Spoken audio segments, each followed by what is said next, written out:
हमारे बीच हमारे राष्ट्रीय प्रवक्ता श्री गौरव भाटिया जी मौजूद है। हमारे साथ दिल्ली प्रदेश भारतीय जनता पार्टी के कार्यकारी अध्यक्ष श्री वीरेंद्र सिंह जी मौजूद हैं। अब मैं सीधा निवेदन करता हूं श्री गौरव भाटिया जी से कि आप सबको संबोधित करें। गौरव भाटिया जी। धन्यवाद हरीश जी। सभी पत्रकार बंधुओं को नमस्कार। ये प्रेस वार्ता दो अहम बिंदुओं पे की जा रही है। सर्वप्रथम तो इससे पहले भी कुछ दिन पहले एक प्रेस वार्ता भारतीय जनता पार्टी ने करी और हमने बिल्कुल स्पष्ट बताया किस तरह से भारत की वीर सेना पर भारतीय जनता पार्टी के कार्यकर्ताओं को और प्रत्येक भारतीय को गर्व है। वो हमारा आत्मसम्मान है, हमारी पहचान है। उस वक्त राहुल गांधी का एक वक्तव्य आया था कि भारतीय सेना पिट गई। हमने मांग करी थी कांग्रेस पार्टी के राष्ट्रीय अध्यक्ष मल्लिकार्जुन खड़गे तुरंत राहुल गांधी को निष्कासित करें और राहुल गांधी आत्मचिंतन करें, जो वो करते नहीं हैं, और पूरे देश से माफी मांगे, क्योंकि उनका प्रयास केवल एक रहता है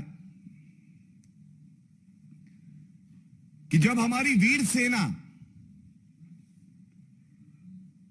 अपना शौर्य दिखाती है और भारत का हर नागरिक गौरवान्वित होता है, उस वक्त एक कुंठित प्रयास राहुल गांधी द्वारा किया जाता है कि कैसे सेना का मनोबल तोड़े।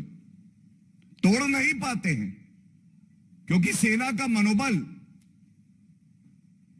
हिमालय से भी ऊंचा है। उनके पीछे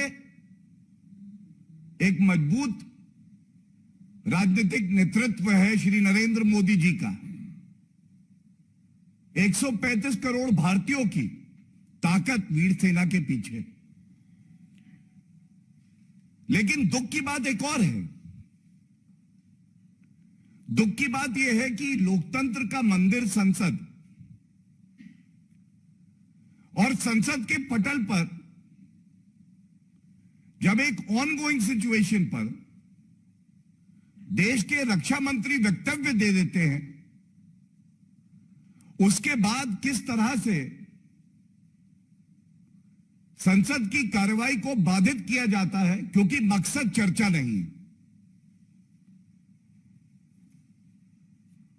हमें यह समझना होगा कांग्रेस पार्टी का मकसद है हो हल्ला होना।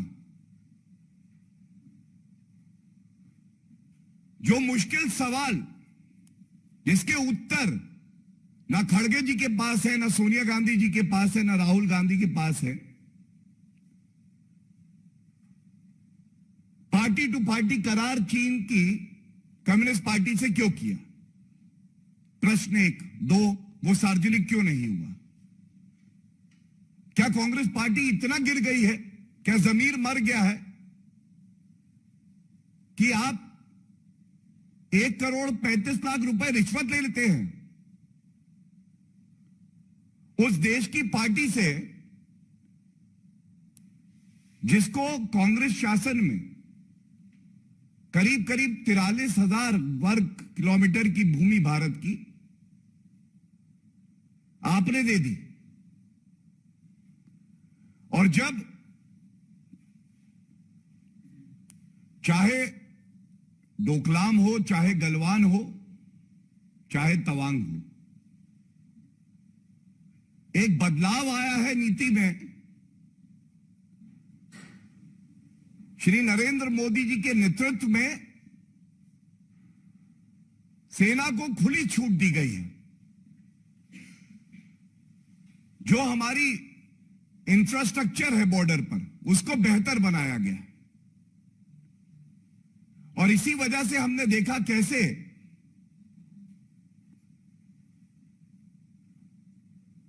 चीन के करीब 300 सैनिक पीछे खदेड़ दिए गए। यह ताकत है हमारी सेना की।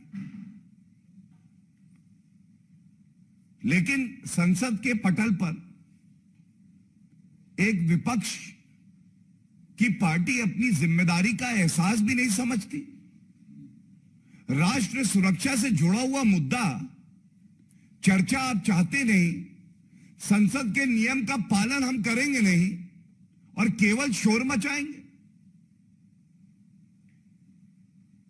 आज ये तथ्य मैं आपके समक्ष रख के कांग्रेस पार्टी का असली जो चरित्र रहा है उसको उजागर भी कर रहा हूं और ये प्रश्न भी पूछ रहा हूं,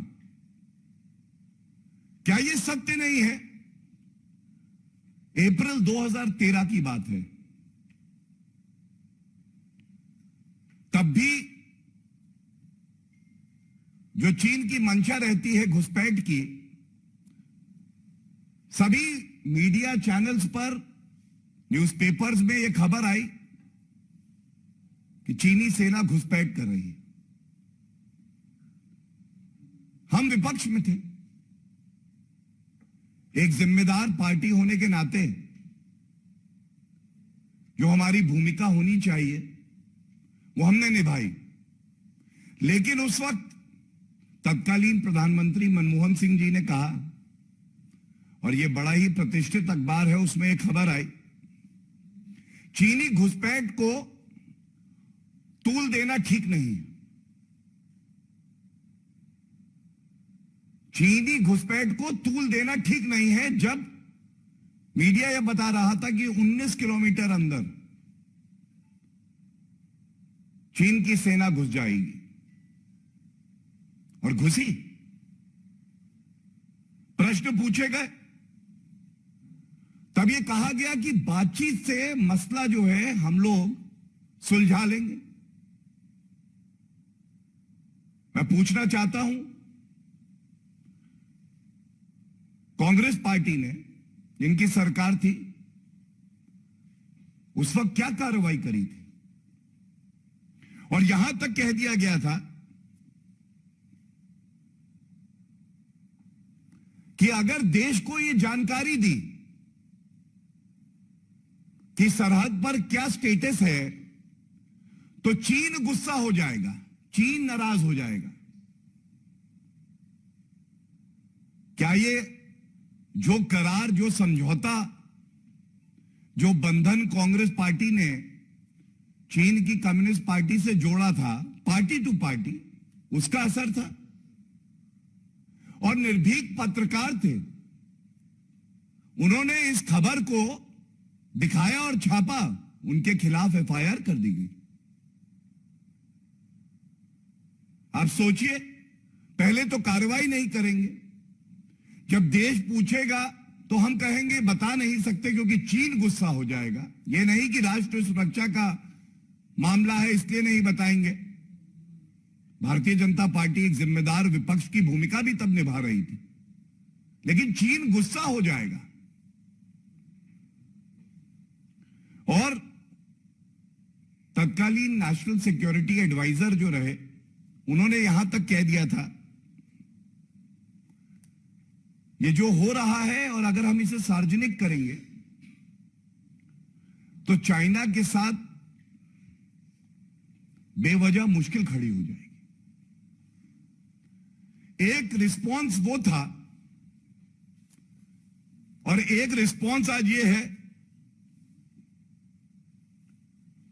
कि हमारी सेना को खुली छूट है कि वो निर्णय ले सके कि उनको क्या कार्रवाई करनी है। यह राजनीतिक इच्छा शक्ति के बिना संभव नहीं है, क्योंकि हमारी सेना सबसे वीर तो है ही, सबसे ज्यादा अनुशासित भी है। और चाहे गलवान की बात करें, चाहे तवांग की बात करें, जिस वीरता का परिचय भारतीय सेना ने दिया है, हर भारतीय को तो सेना पर गर्व है। लेकिन राहुल गांधी कहते हैं कि वो पिट गई है। और उसका समर्थन खड़गे जी भी करते हैं, जो ये साबित कर देता है कि खड़गे जी अध्यक्ष तो बन गए, लेकिन रिमोट कंट्रोल अभी भी गांधी परिवार के पास ही है।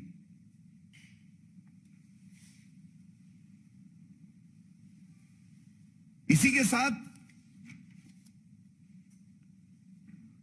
कहते हैं कि भारत जोड़ो यात्रा निकाल रहे हैं। मैं इतना ही कहूंगा, भारतीय जनता पार्टी और हर नागरिक का यह मत है, जो जुड़ा है, जो अखंड है, उसको आप कैसे जोड़ेंगे? हां, यह बात अलग है कि कांग्रेस पार्टी जरूर टूट रही है, और हम सबने देखा है किस तरह से जिसने जिसने नफरत फैलाई है, भारत विरोधी गतिविधियों में लिप्त रहा है, वो भारत तोड़ो यात्रा का हिस्सा अलग अलग चरण में जरूर रहा है।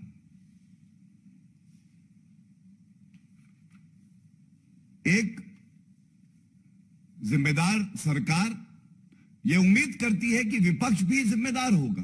बात जिम्मेदारी की हो रही है, चाहे चीन का मुद्दा हो, चाहे भारत जोड़ो यात्रा में कोविड के मामले ना बढ़ जाए उसका हो। 3 सांसद जो कि राजस्थान राज्य से हैं, उन्होंने एक पत्र लिखा डॉक्टर मनसुख मांडविया जी को, स्वास्थ्य मंत्री, और हम सबने देखा है किस तरह से ऐसे कई देश हैं जहां पे फिर से कोविड का खतरा बढ़ रहा है, जो केसेस है वो बढ़ रहे हैं। मंत्री जी ने एक चिट्ठी राहुल गांधी जी को लिखी और उस चिट्ठी में यह कहा, आप यात्रा निकाल रहे हैं, उस यात्रा को निकालिए, लेकिन जिम्मेदारी का आपको एहसास होना चाहिए। कृपया करके जो कोविड की गाइडलाइंस है सुनिश्चित करें कि उसका पालन हो। यह सुनिश्चित करें कि मास्क और सैनिटाइजर हो वहां पे जो भी व्यक्ति उस यात्रा में आता है, और सबसे अहम यह है कि कोई प्रक्रिया और प्रणाली में यह सुनिश्चित करें कि जो व्यक्ति इस यात्रा में सम्मिलित होगा वो फुली वैक्सीनेटेड हो। अगर कोई और समझदार पार्टी होती विपक्ष की, जिसको जिम्मेदारी का एहसास होता, तो ये कहती आपके सुझाव के लिए धन्यवाद और इस सुझाव का पालन होगा। लेकिन हमें नहीं भूलना चाहिए, ये वो पार्टी है कांग्रेस जो कोविड को मोविड बुलाती है। तो आज मैं इतना ही कहूंगा, राहुल जी, बी राहुल नॉट रोविड। मत करिए ऐसा काम। आप तो अपना सत्ता का सुख भोगने के लिए ऐसी नफरती यात्रा निकाल रहे हैं जिसमें हमने देखा है जॉर्ज पुनैया से लेके तमाम ऐसे लोग जिन्होंने भारत के टुकड़े हो जाए ये कामना की, वो आपके साथ थे। तो आप तो सत्ता का सुख भोगने के लिए यात्रा निकाल रहे हैं, लेकिन एक भारतीय नागरिक की जान पे खतरा बनाए तो क्या यह चिंताजनक नहीं है? क्या यह हमारी जिम्मेदारी और दायित्व नहीं है? और कोई नहीं भूला है किस तरह से इससे पहले भी जब कोविड का वैक्सीन आया, स्वदेशी वैक्सीन, तो तमाम ऐसे कांग्रेसी लीडर जो मुख्यमंत्री भी हैं, जो वरिष्ठ नेता भी हैं, उन्होंने कहा ये खतरनाक वैक्सीन है, इसे मत लगाना। आज 220 करोड़ सुरक्षा कवच श्री नरेंद्र मोदी जी ने, सरकार ने, स्वास्थ्य मंत्री डॉक्टर मनसुख मांडविया जी ने सुनिश्चित किया है कि जनता को मिले।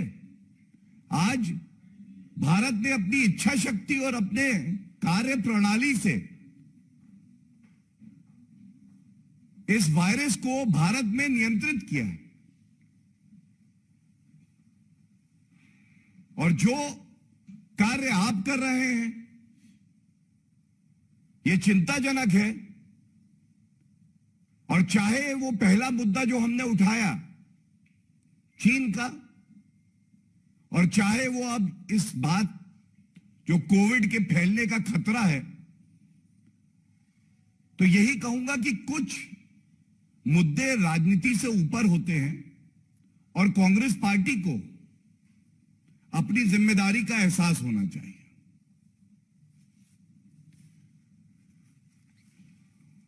इसके बाद जो एक और प्रमुख मुद्दा आपके समक्ष रख रहे हैं वो है आप नहीं पाप का, कट्टर बेईमानों का। और जैसा भारतीय जनता पार्टी पुरजोर तरीके से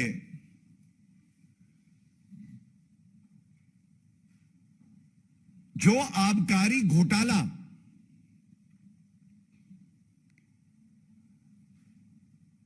किंगपिन अरविंद केजरीवाल, उनके कट्टर बेईमान मंत्री एक्यूज नंबर 1 मनीष सिसोदिया ने किया था, प्रोसिक्यूशन कंप्लेंट ईडी द्वारा न्यायालय में दी गई है और क्या अभी तक विवेचना हुई है, किस तरह से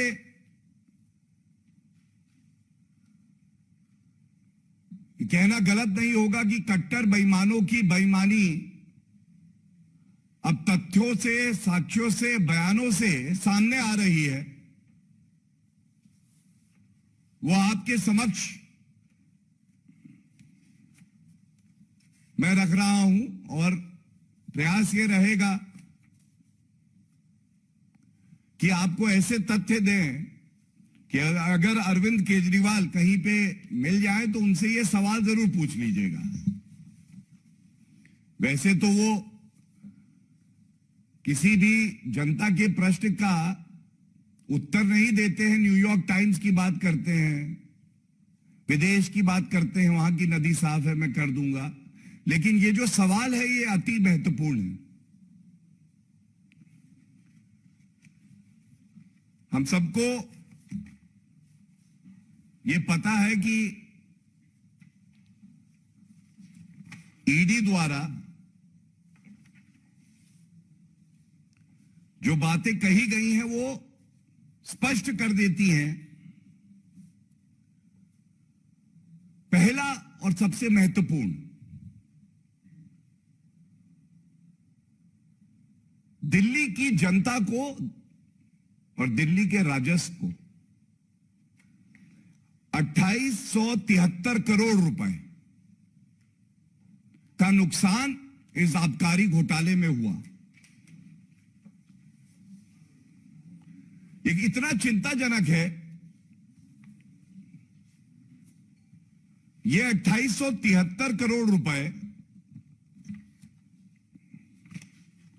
जिसको जनता के हित के लिए इस्तेमाल करना था, ये अपनी तिजोरी भरने के लिए किकबैक्स ले रहे थे।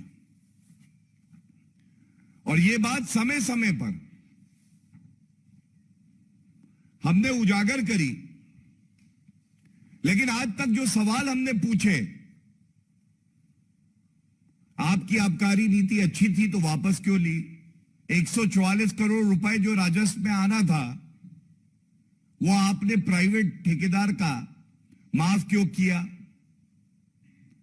आपने जो एविडेंस था, जो साक्ष्य था, उसको नष्ट किया। मोबाइल फोन 1.5 करोड़ के लगभग आपने बदले और नष्ट किए कि कोई प्रमाण और साक्ष्य ना रह जाए। लेकिन आज जो बड़ी बात आई है, पहला नंबर 1, कोई भी आबकारी नीति हो, और इस आबकारी नीति से पहले एक स्पेशल कमिटी बनी थी जिसने रिकमेंडेशंस दी।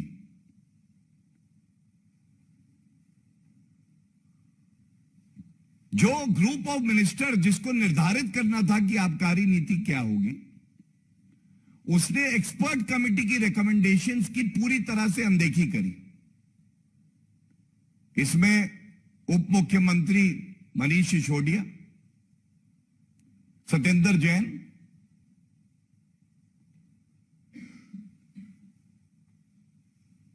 आज ईडी द्वारा जो साक्ष्य न्यायालय में रखे गए हैं उसमें एक बात स्पष्ट हो गई है, कार्टेलाइजेशन नहीं होना चाहिए।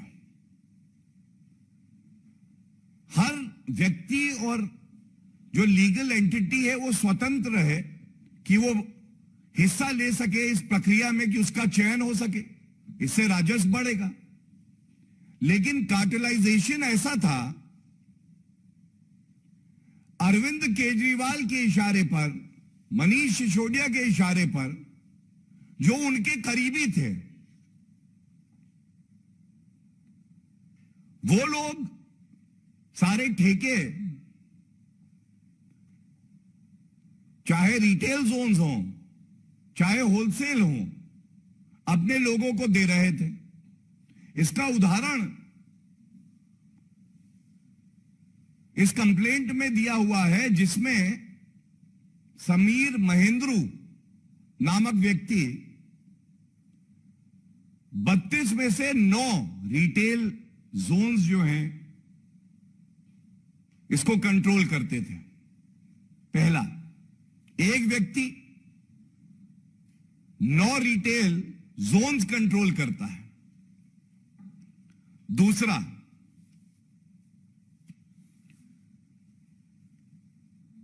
सबसे ज्यादा चिंताजनक यह है, एक पॉलिसी की सैंक्टिटी इस बात में है, पवित्रता इस बात में है कि पब्लिक होने से पहले वो किसी भी इंटरेस्टेड पार्टी के हाथ में ना हो, जिससे कि एक लेवल प्लेइंग फील्ड हो और हर कोई अपने हिसाब से इस प्रक्रिया में पारदर्शिता से हिस्सा ले सके। अब एक व्यक्ति है मनोज राय और समीर महेंद्रू, ये मैं प्रमाण लेके आया हूं। इसमें यह लिखा है और मैं पढ़ देता हूं, the screenshots of WhatsApp chats dated 31st of May 2021 of Shri Manoj Rai showing that he has received a policy from 5 sources are being reproduced herein under। और ये सारे जो है पॉलिसी की कॉपी 31 मई 2021 को policy was made public on 5th of July 2021. Prior in time, an interested party has all the details of the policy.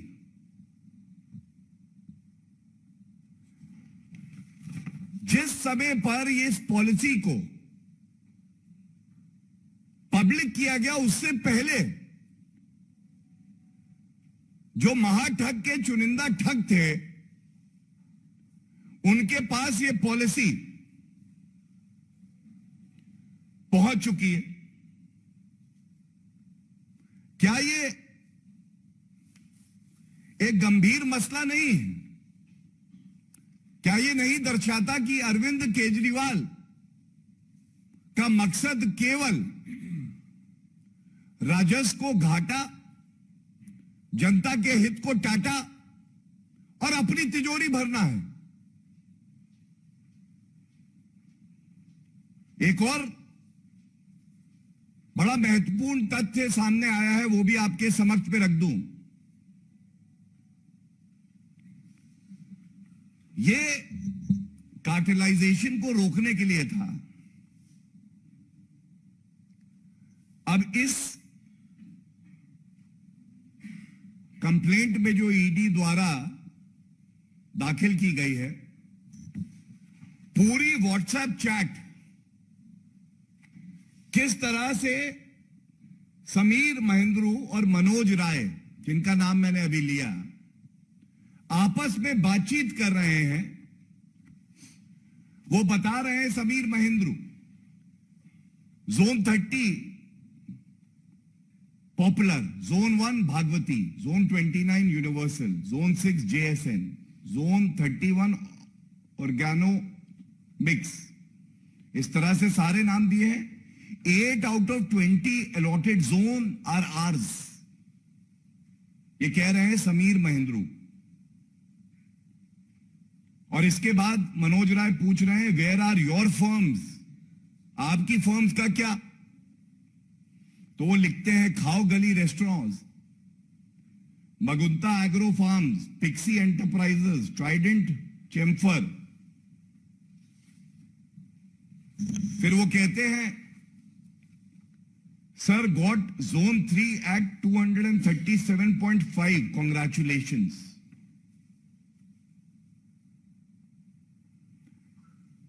उसके बाद वो कहते हैं मुझे कॉल करो, लेन देन की बात करनी होगी। कमीशन 12% कर दी थी, 6% वापस अरविंद केजरीवाल के पास जाना था। 3 चीजें जो आपके समक्ष रखी। भारत में इससे ज्यादा बेशर्मी से और इससे ज्यादा बड़ा कोई घोटाला हुआ नहीं होगा। आप पहले ही अपनी पॉलिसी को सार्वजनिक कर देते हैं, अपने ही लोगों को आप ठेके दे देते हैं। और हमें नहीं भूलना चाहिए, इस पूरे दस्तावेज में एक नाम और बार बार आया है। यह नाम है विजय नायर का। विजय नायर के खिलाफ जो आरोप हैं, ये वसूली कर रहे हैं अरविंद केजरीवाल और मनीष सिसोदिया के लिए, और उसके बाद वापस किकबैक देते हैं। एक और तथ्य जो सामने आया है, चिंताजनक है। मनीष सिसोदिया के साथ जो इंटरेस्टेड पार्टीज हैं, उनकी एक मीटिंग होती है। उसमें जो इनके चयनित ठेकेदार हैं, उनको मनीष सिसोदिया अलग से बुला के बगल में बैठाते हैं और सीधा ये एक इशारा कर देते हैं कि ये मेरा आदमी है, कलेक्शन में इसकी मदद करो। क्या ये चिंताजनक नहीं है? क्या ये तथ्य हमें चिंता नहीं देता है कि मंत्री हैं, उनका सरकारी बंगला, उसका इस्तेमाल विजय नायर इसलिए कर रहा है कि वहां पे जो पार्टी है उनको बुला के लेन देन की बात कर सके। सरकारी बंगले का काम घूस लेने के लिए, रिश्वत तय करने के लिए, वसूली के लिए ये बहुत चिंताजनक है। और एक और तथ्य आपके समक्ष रख दूंगा। इस सब में एक साउथ ग्रुप का जिक्र है, जिसने किकबैक दिए हैं 100 करोड़ के। और मैं पढ़ देता हूं ये, क्योंकि ये अति आवश्यक है। That Shri Samir Mahendru in collusion with others formed a cartel of retail wholesaler manufacturer with Pernod Ricard, Shri Binoy Babu, Shri Vijay Nair, representative of Aam Aadmi Party, PAP Party, Shri Arun Pillai, इस पे ध्यान दीजिएगा, miss के कविता, MLC of Telangana, Shri Raghav Magunta, और इसके बाद वाला जो पैराग्राफ है मैं शब्दशाह आपके समक्ष रख रहा हूं। The South group has given kickbacks of ₹100 crore approximately to Shri Vijay Nair in exchange of favours and undue benefits to them in the liquor business in Delhi.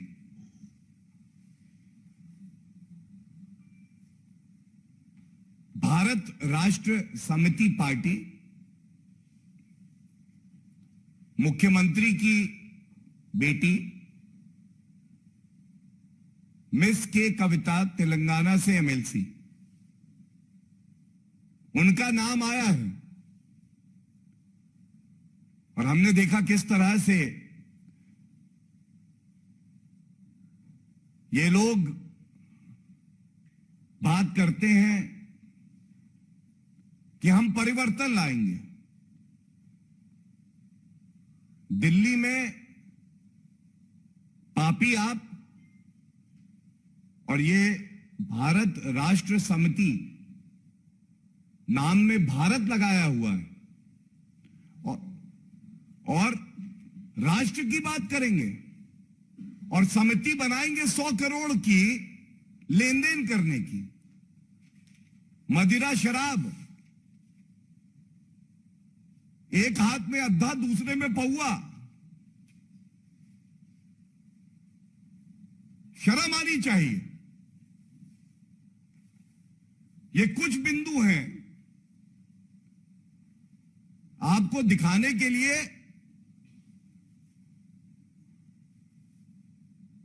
कि इनकी दाढ़ी में तिनका नहीं, इनकी पूरी दाढ़ी तिनकों वाली है।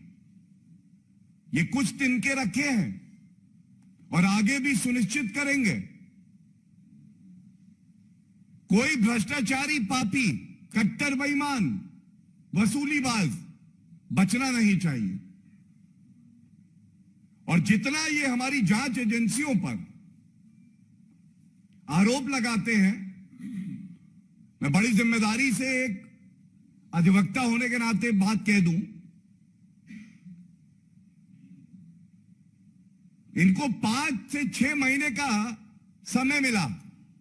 क्या मनीष सिसोदिया, सत्येंद्र जैन जो 6 महीने से बेल नहीं पा पाए हैं, मसाज करा रहे थे, वो भी एक रेपिस्ट से, रद्द करा पाए हैं ये आरोप? मैं इतना ही कहूंगा, आज ये कहना गलत नहीं होगा, ऐसा कोई सगा नहीं जिसे कट्टर बेईमान अरविंद केजरीवाल ने ठगा नहीं। और जो हमारी जिम्मेदारी है वो हम निभाते रहेंगे। तथ्य जो सामने आएंगे उसको आपके समक्ष रखते रहेंगे, जनता के सवाल पूछते रहेंगे। बहुत बहुत धन्यवाद। गौरव जी, अब मैं निवेदन करूंगा भारतीय जनता पार्टी दिल्ली प्रदेश के कार्यकारी अध्यक्ष श्री वीरेंद्र सचदेवा जी से कि आप सबको संबोधित करें। वीरेंद्र जी। धन्यवाद हरीश जी। मित्रों, विषय गौरव जी ने विस्तार से रखा है। इसमें जो बात तो स्पष्ट रूप से समझ में आती है कि ईडी ने जो दस्तावेज न्यायालय के सामने रखे हैं उसमें 2 बातें स्पष्ट होती हैं कि आम आदमी पार्टी, उनकी सरकार के तेलंगाना के कुछ राजनेता और दक्षिण के कुछ शराब व्यापारियों के साथ एक बड़ा कार्टेल बना। और इन तथ्यों के आधार पर हम दिल्ली की जनता की ओर से मुख्यमंत्री से मात्र 3 सवाल पूछना चाहते हैं कि यह कैसे मुमकिन है कि बिना मुख्यमंत्री के राजनीतिक संरक्षण के विजय नायर एक्साइज विभाग के फैसले अदल बदल करता रहा। दूसरा जो सवाल है कि यह कैसे मुमकिन है कि 100 करोड़ से अधिक राशि, जिसका भी जिक्र गौरव जी ने किया, कि 100 करोड़ से अधिक राशि का लेन देन विजय नायर बिना राजनीतिक संरक्षण के दिल्ली में कर पाता है। तीसरा जो सवाल है कि मुख्यमंत्री बार बार ये कहते रहे हैं कि विजय नायर आम आदमी पार्टी के चुनाव प्लानिंग विभाग का काम देखते थे, और उससे यह स्पष्ट है कि विजय नायर खुद को चुनाव प्लानिंग विभाग के साथ साथ एक्साइज विभाग का ऑफिसर भी बताते थे, और इस तरह के सौदों में वो लिप्त रहते थे।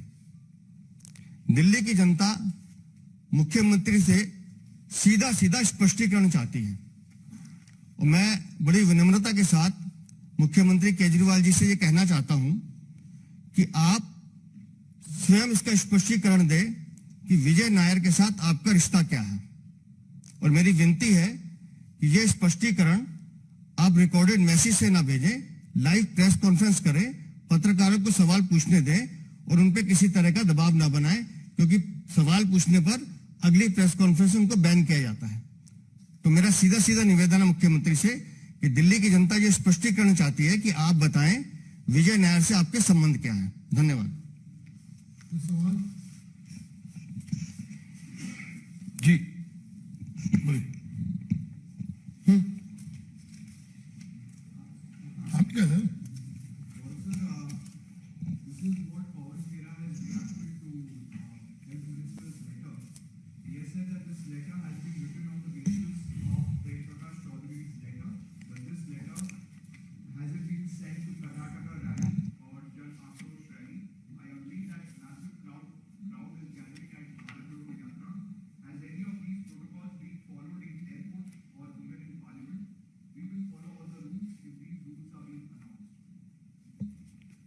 First of all, when through this platform, we've raised a very important question to the Congress president.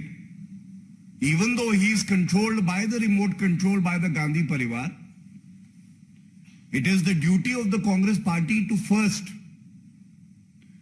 apologize for politicizing the issue pertaining to the letter written by the Honorable Health Minister, when all that he is doing is ensuring that COVID protocols are followed. The citizens who are participating in the Bharat Jodo Yatra and their lives are protected by providing them with masks and sanitizers, and to ensure that they are fully vaccinated.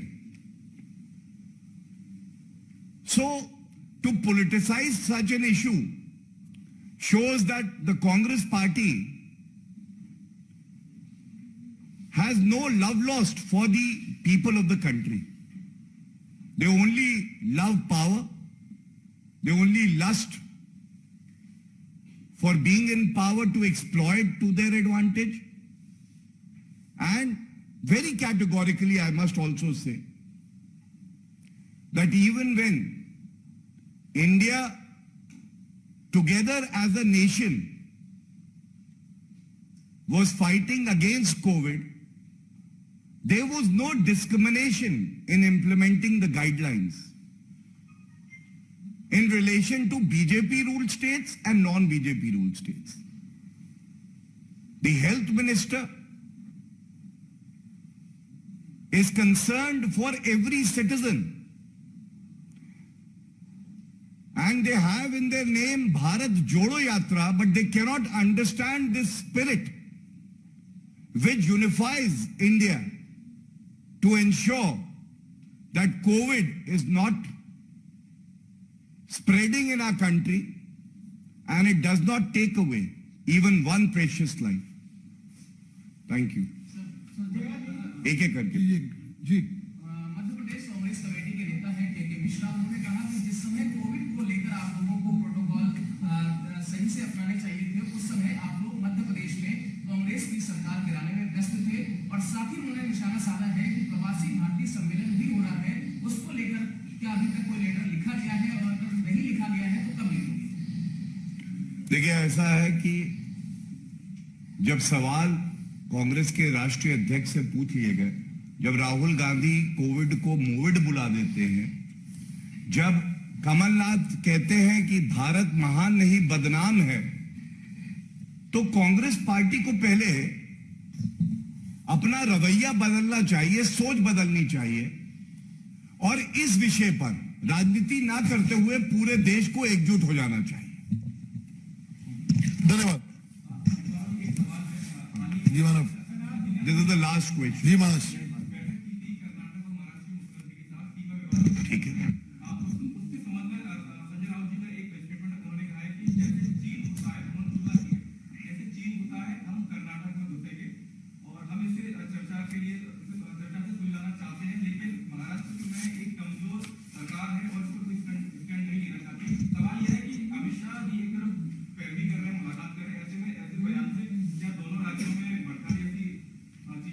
देखिए, उत्तर यह है कि एक भ्रष्टाचारी सांसद के किसी भी वक्तव्य पे मैं टिप्पणी नहीं करना चाहता हूं। पहले न्यायालय उनको क्लीन चिट दे दे, उसके बाद वो सवाल पूछे। धन्यवाद। धन्यवाद।